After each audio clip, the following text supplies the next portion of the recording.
Hello everyone, this is Rupali and welcome to aspiring teachers.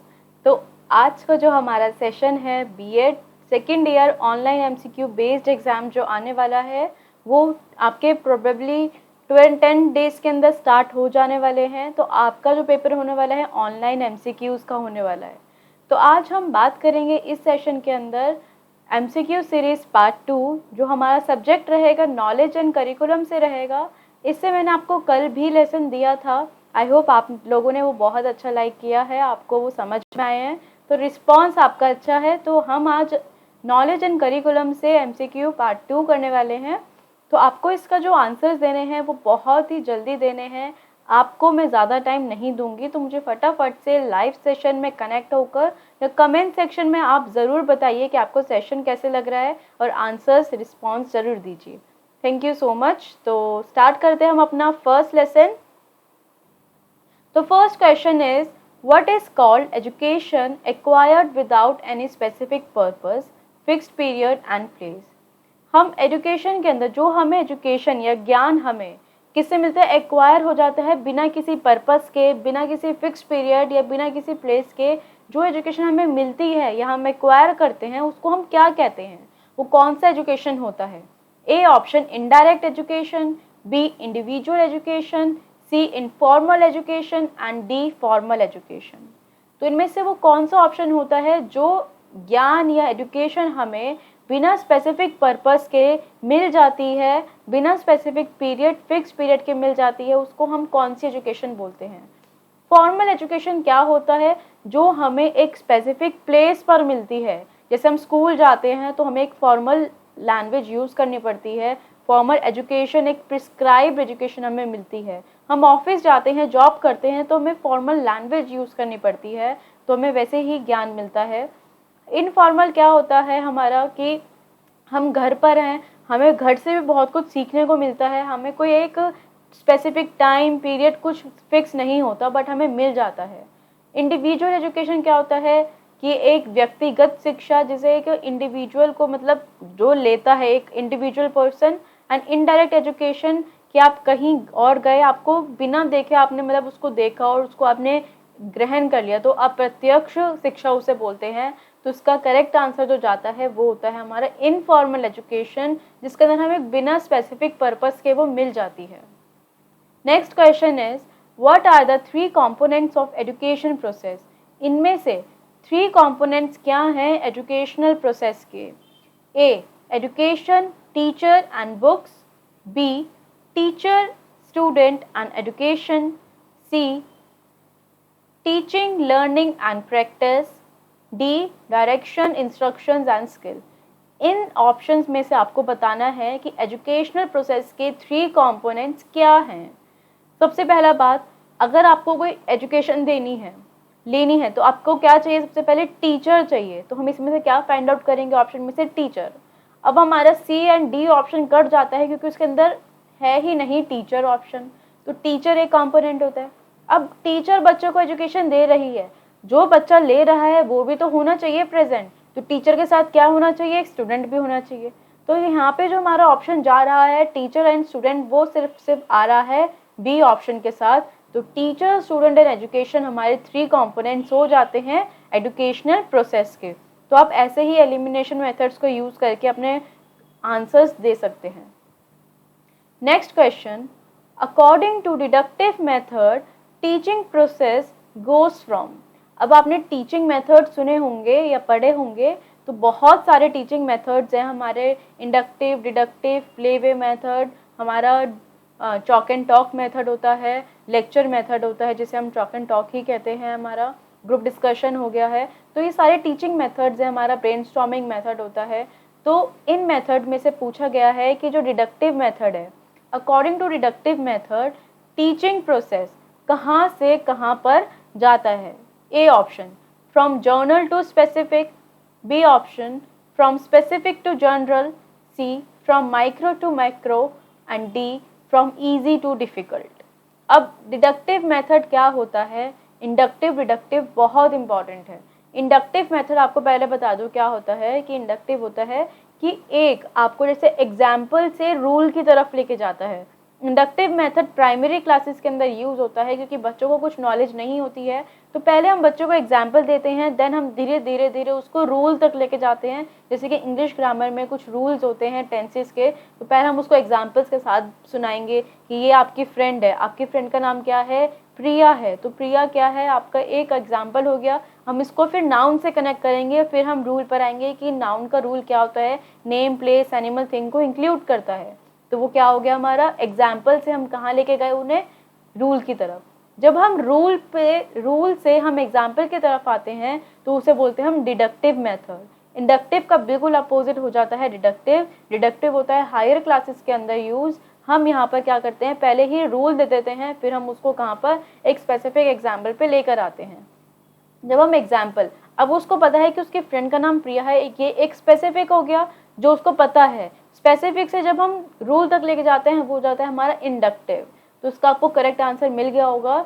Deductive method में हम general से specific की तरफ आते हैं। जो रूल है, रूल हमारा जनरल है, सबके लिए इक्वल है, समान है, उसके अंदर हम चेंजेस नहीं कर सकते।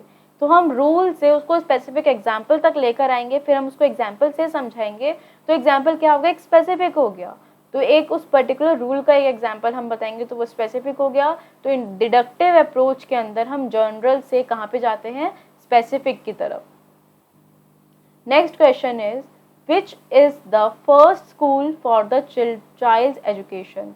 इनमें से कौन सा सबसे पहला स्कूल होता है बच्चों के एजुकेशन के लिए, कि एक बच्चे की शिक्षा के लिए पहला स्कूल कौन सा है। A society, B friends, C family and D school. तो सबसे पहला स्कूल कौन सा है, बहुत इजी क्वेश्चन है, आपको मिल गया होगा इसका आंसर। तो फैमिली ही होती है जो बच्चे का पहला स्कूल होती है, क्योंकि बच्चा पहले फैमिली के अंदर आता है, उनसे बहुत चीज़ें सीखता है, फिर वो स्कूल जाता है। Next, who was the supporter of naturalism in education, कि शिक्षा में प्रकृतिवाद का समर्थक कौन था। ए, ये हमारे कुछ फिलोसोफर्स के नाम हैं, तो आपको पता होना चाहिए कि कौन से फिलोसोफर नेचुरलिज्म की को सपोर्ट करते थे, सपोर्टर थे, तो वो कौन था एजुकेशन में। Froebel, B Armstrong, C John Locke and D Rousseau. तो इसको आपको बताना है, तो इसका आपको ये लर्निंग क्वेश्चन है, इसको आपको ऐसे ही देखना पड़ेगा। तो इसका करेक्ट आंसर है रूसो। ये हमारे जर्नल फिलोसोफर थे। इनका कहना था कि नेचुरलिज्म को वो एजुकेशन के अंदर सपोर्ट करते थे। तो ये आपको नेम लर्न करना है। Next question is what is the main centre of informal education. इनमें से कौन सा मेन सेंटर है इनफॉर्मल एजुकेशन का। ये हमने भी पढ़ा था, इनफॉर्मल एजुकेशन को हम क्या बोलते हैं, अनौपचारिक शिक्षा का मुख्य केंद्र क्या है। A option society, B option family, C option radio and television and D option is all of the above. अभी हमने बात करी कि इनफॉर्मल एजुकेशन क्या होती है, कोई बिना ही फिक्स्ड पीरियड के या फिर कोई फिक्स्ड प्लेस के वो हमें मिल जाती है, तो उसका कोई फिक्स्ड पर्पस नहीं होता है इनफॉर्मल एजुकेशन का। अब यहाँ पे क्वेश्चन में पूछा गया है कि हमें किन सोर्सेज से हमें इनफॉर्मल एजुकेशन मिलती है। तो मेन सेंटर क्या है इनफॉर्मल एजुकेशन, क्या हमें सोसाइटी से मिलती है। यस, बिल्कुल सही है कि सोसाइटी हमें कोई एक बिल्कुल एक स्पेसिफिक नहीं बताती है, जो समाज के अंदर चल रहा होता है वो हम उसको देख के सीख जाते हैं। बी फैमिली, परिवार से भी बिल्कुल ऐसा कोई एक स्पेसिफिक पर्पस नहीं होता उनको सिखाने का, जैसे ही वो संस्कार देते हैं वो बच्चे के अंदर आ जाते हैं। सी रेडियो एंड टेलीविजन, एक स्पेसिफिक आपको नहीं बता रहा है, ऑल ओवर चल रहा है रेडियो, तो इसका जो करेक्ट ऑप्शन जाता है वो जाता है ऑल ऑफ द अबव, कि सारे ही मेन सेंटर हैं इनफॉर्मल एजुकेशन के। Next question, who emphasised that education should be a social process. इनमें से किसने बोला या कौन से फिलोसोफर थे जिन्होंने बोला कि जो उन्होंने एम्फेसाइज किया कि जो एजुकेशन है वो एक सोशल प्रोसेस है। ये बहुत छोटे छोटे से वर्ड्स हैं जो आपको ध्यान में रखने हैं। A option Vivekananda, B Rousseau, C John Dewey and D Maria Montessori. Maria Montessori ने क्या दिया था, एक प्लेवे मेथड जिसके अंदर कि बच्चों को किंडरगार्टन से जोड़ा था उन्होंने। सी ऑप्शन है John Dewey, B Rousseau and A Vivekananda. तो तो यहाँ पे सोशल प्रोसेस किन्होंने बताया है कि बच्चा समाज से सीखता है, जैसे वो बाहर जाता है उनको अपने चीज़ों को ग्रहण कर लेता है, तो उसका करेक्ट आंसर है John Dewey. Next question, epistemology is the branch of philosophy concern with the theory of. जो एपिस्टेमोलॉजी है वो किसकी एक थ्योरी है, मतलब किस थ्योरी की वो एक ब्रांच है, किसके अंदर वो आती है? A education, B learning, C knowledge and D philosophy. तो उसका करेक्ट आंसर जो जाता है वो है हमारा नॉलेज। तो यहाँ पर कि किस थ्योरी की फिलॉसफी की ब्रांच है, मीन्स की एक शाखा जिसे हम बोलते हैं, तो ये एपिस्टेमोलॉजी ही होती है, स्टडी ऑफ नॉलेज, इंफॉर्मेशन वगैरह उनकी स्टडी करना। तो हमारा एपिस्टेमोलॉजी का करेक्ट आंसर चला जाता है नॉलेज के साथ। Next question, according to famous philosopher teaching is an. Famous philosophers के अकॉर्डिंग टीचिंग क्या है, एक शिक्षण क्या है? आर्ट है, बी साइंस है, सी टेक्निक है and D is a process.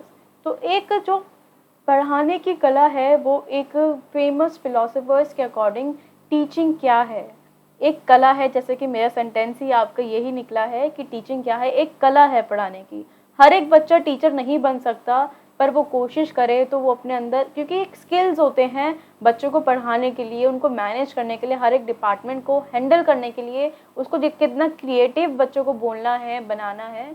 तो वही चीज़ क्या है, इसका ऑप्शन बिल्कुल ईजी क्वेश्चन था, आर्ट है। टीचिंग क्या है, एक कला है। Last question is why is teaching training necessary. Teaching training necessary क्यों है? जो बच्चों को, मतलब एक जैसा आप कोर्स कर रहे हैं बीएड का, तो उसके अंदर टीचिंग ट्रेनिंग दी जाती है, तो वो नेसेसरी क्यों है? A option, increase teaching skills, कि वो उसके अंदर टीचिंग स्किल्स को डेवलप करेगी, इंक्रीज करेगी। B option is understand methods of school organisation, कि जो स्कूल ऑर्गेनाइजेशन के कुछ मेथड्स हैं उनको समझाएगी। C upgrade the knowledge of content, जो आप पढ़ाएंगे या आप क्लास के अंदर उसकी प्रैक्टिस करेंगे तो आपका कंटेंट, उसकी वो आपके नॉलेज को अपग्रेड करेगा। And D is all of the above. तो बहुत ही ईजी क्वेश्चन है, मैंने आपको एक ट्रिक दी थी, जहाँ पर भी ऑल ऑफ द अबव है, अगर तीनों ही ऑप्शंस बिल्कुल एक सीधे ही ऑर्डर में जा रहे हैं, पॉजिटिविटी बता रहे हैं, तो इसका आप all of the above answer mark कर देना। तो टीचिंग ट्रेनिंग क्या करता है, टीचिंग स्किल्स को भी बढ़ाता है, हमारे जो स्कूल के मेथड्स हैं उनको समझाता है, उनको अंडरस्टैंड कराता है एंड नॉलेज को अपग्रेड करता है। तो हमारा तीनों ही ऑप्शन करेक्ट हैं, तो डी आंसर हो जाता है all of the above. Next question है which one is not the source of formal education.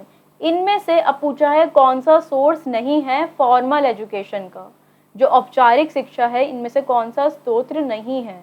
A school, B museum, C library and D home. तो इनमें से कहाँ पर हमें फॉर्मल एजुकेशन नहीं मिलती है? तो इसका आपको देना है बिल्कुल करेक्ट आंसर, ये आपको मिल गया होगा, क्योंकि स्कूल में आपको फॉर्मली एजुकेशन दी जाती है, म्यूजियम के अंदर भी एक फॉर्मल एजुकेशन दी जाती है, लाइब्रेरी के अंदर भी एकदम बिल्कुल फॉर्मल एजुकेशन ही मिलती है।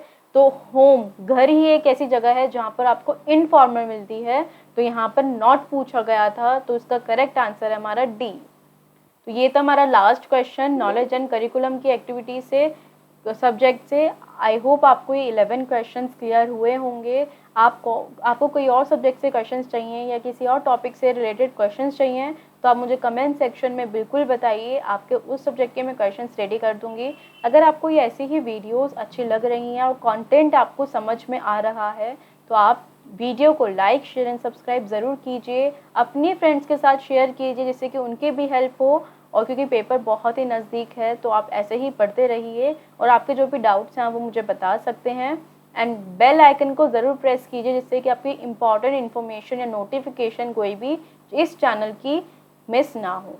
Thank you so much guys, keep supporting aspiring teachers everywhere, Instagram, Facebook, Telegram and Facebook पर पेज है सीटेड एस्पिरेंट्स के नाम से, तो वहाँ भी आप नोटिफिकेशन जिसे नहीं मिलती है वहाँ से भी वो ले सकता है, टेलीग्राम से भी ले सकता है एंड इंस्टाग्राम से भी। Thank you so much.